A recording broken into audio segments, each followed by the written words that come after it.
অর্থাৎ 2025 সালের 18ই মে রাহু মীন রাশি থেকে বেরিয়ে কুম্ভ রাশিতে প্রবেশ করবে।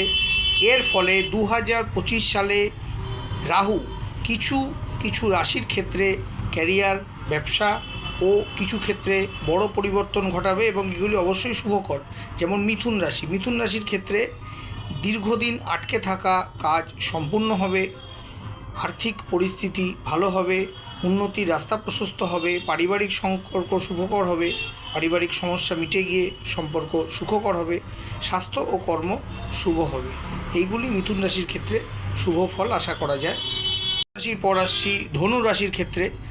নতুন আশার খবর এরা পাবেন, চাকরিতে উন্নতি, আর্থিক উন্নতি, সুখ সমৃদ্ধি বৃদ্ধি পাবে, বিদেশে পড়াশুনো ও কর্মের ক্ষেত্রে বিশেষ উন্নতির সম্ভাবনা দেখা যাচ্ছে, আয়ের নতুন রাস্তা খুঁজে পাবেন ও গৃহে সুখ শান্তি আপনার বৃদ্ধি পাবে, ভাগ্যের সহযোগিতা সর্বতোভাবে পাবেন। এরপর আসছে ধনুর পরে মকর রাশির ক্ষেত্রে পদোন্নতির সম্ভাবনা দেখা যাচ্ছে, ধার্মিক ও আধ্যাত্মিক উন্নতির সম্ভাবনা দেখা যাচ্ছে, ক্যারিয়ার ও আর্থিক ক্ষেত্রে অবশ্যই শুভ ফল পাবেন আপনারা, যাত্রা শুভ হবে, পারিবারিক শুভত্ব বৃদ্ধি পাবে এবং বিবাহ যাদের আটকে ছিল তাদের ক্ষেত্রে বিবাহ যোগও শুভ হবেই। তো এই তিনটি রাশির ক্ষেত্রে এই ধরনের শুভ সম্ভাবনা রাহুর গোচরে পরিবর্তনে অবশ্যই দেখা দেবে।